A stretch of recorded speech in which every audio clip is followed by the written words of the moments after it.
I've got Axel here. You'll see me in a second. We're going to come around the corner and he's going to see somebody he doesn't know, and I'm going to show you how to introduce him to a stranger out in public. Come! Watch out behind you. Oh, I don't know where he's going. Okay. So we're out on the street. Come! And you can see if you do it, first of all, he's not having the reaction that we have heard he's had with people at your house because, come! I think it's because we really picked a neutral spot, which is out like on the street. It's a very quiet street, of course. There's no traffic. But I'm just calling him back to come to me a few times. Sit. And I'm having him sit in front of this person. And there is really a good thing about, and I want you to hold it like this and just let him take it like this, okay? Doing it on neutral territory. If you're doing it even in your driveway, I think with this dog, or in your yard, and never in your house, of course, he's going to be way more protective. But if you just pick a neutral spot, then I don't know where this person's going.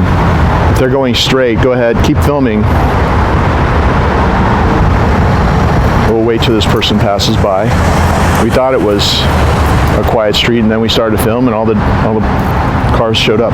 So what we're going to do, don't pet him, just let him accept the hot dog. Just go down like that. Go say hi. You get the hot dog. Good. Come. Good. Let's do it again. Sit.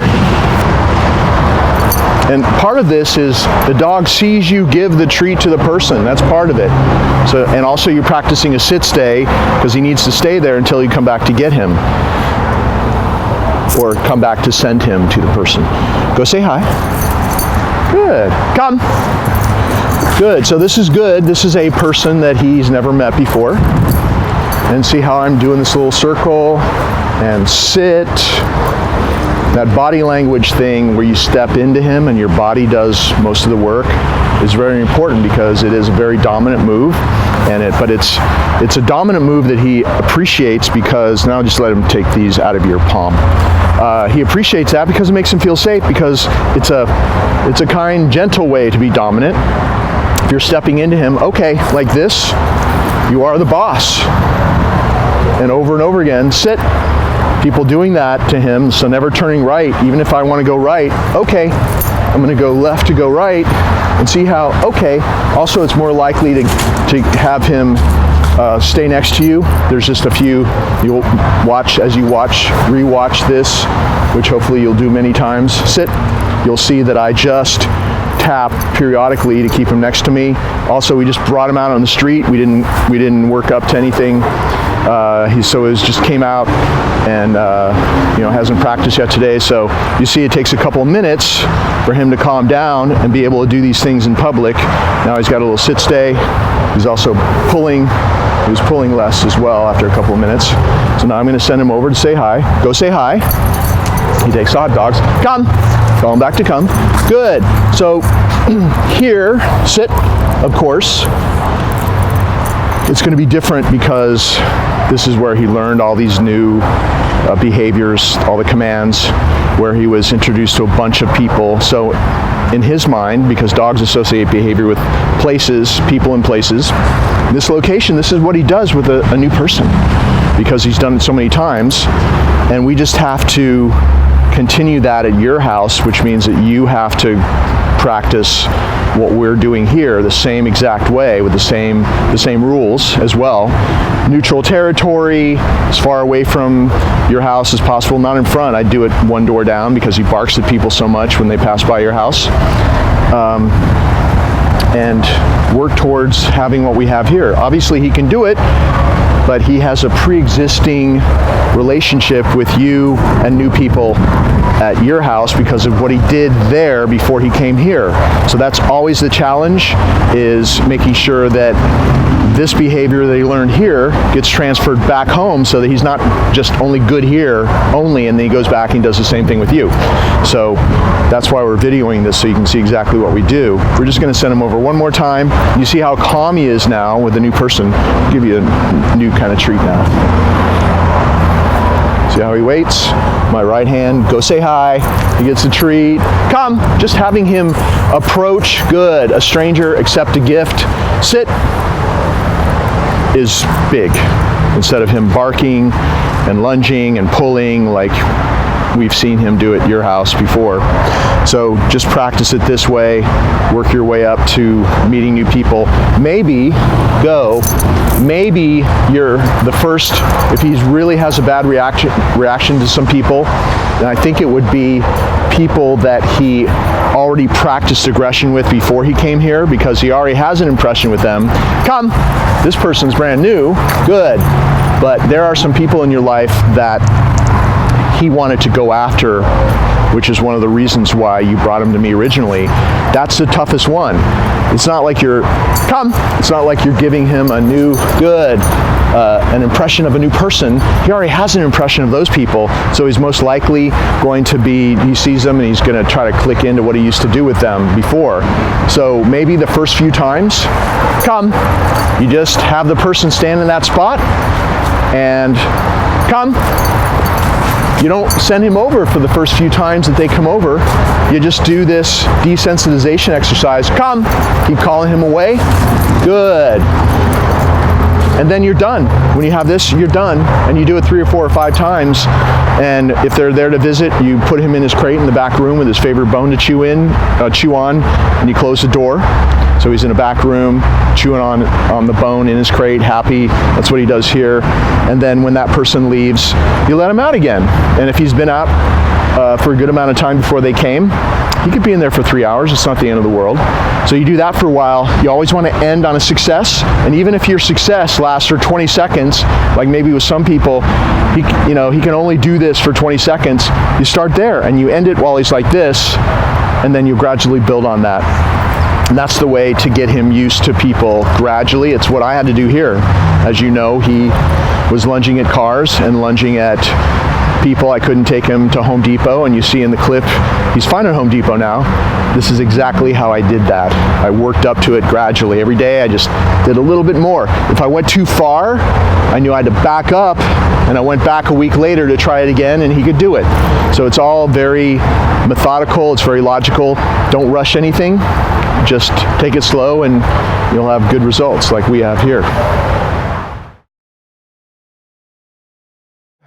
Now, one of the issues that Axel had when he came here was being really aggressive with cars as they would whiz past. See how he's looking? You have to use the training if you want him to continue to get better. Good. And when you say, you have to stay in the range of the camera here. Good. Otherwise, I would just back up that way, but I'd be out of the camera view. When he looks, there.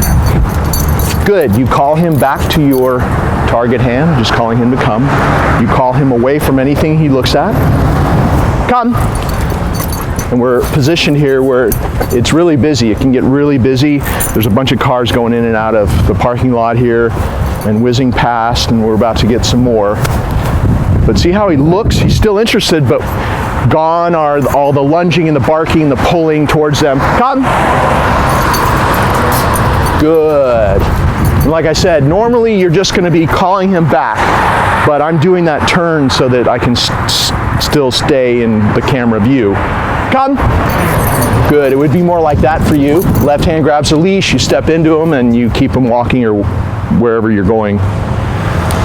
There's a car, this kind of thing. See how he looked, and I called him back to me. Cars that are really close, it starts speeding up closely. That was something he always used to bark and lunge at. So we're just using, there's another one. See how he looks and he's interested? Good, and I was a little bit late on that one. So I'm just using see that truck there? Good, I'm using a high value reward. It's a turkey hot dog. Nothing special. See how he wanted to follow that? Now, that was some pretty extreme behavior we had with him, so I don't just stay out here forever doing it. I'll get 2 or 3 or 4 repetitions of this, and while he's doing really well, I move on, because he's, just in the last few weeks, started acting much more appropriately in the presence of all distractions. So you never want to overdo it, because what happens over time is that if you try to practice for too long and at one time, they start getting frustrated and they start losing focus. So it's so much better in the interest of the overall project to just get a couple of successes and move on and do it every day like that, so that anytime that he does see something, all he remembers is that, oh yeah, I just come right away from those, or even better, there's another truck coming, I'll do it one more time. I just go back, I get paid when I turn away from it. So I'm not doing anything. See how he's interested, but he's not barking? See this truck? Come! Good. And we're gonna end it there, but you need to keep doing this to make sure that he keeps getting better. Sit. And that old behavior never comes back. Okay, let's go.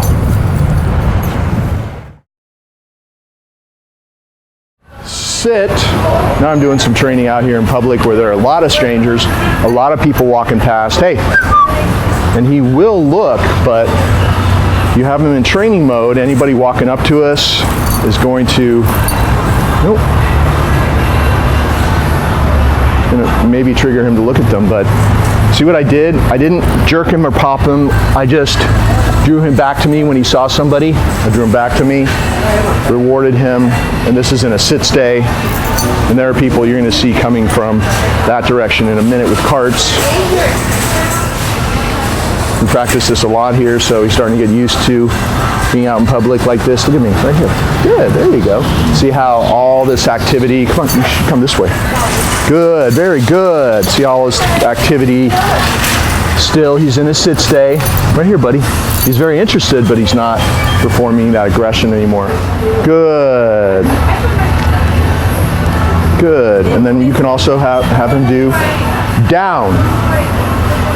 Do a down. In the presence of things going on. Good. And this is not something that I would necessarily practice right off the bat until he's used to you doing this with him in lesser stressful situations. So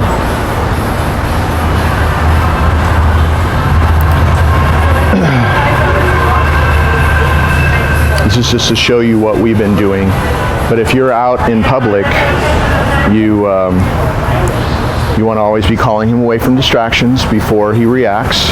And that's how I got him to the point where he can be in sit stays or down stays in a place where people are everywhere and walking past, and we even got the wheels, the carts and the wheels and all that kind of stuff. Hey, buddy. Good boy. Right here. Right here. There you go.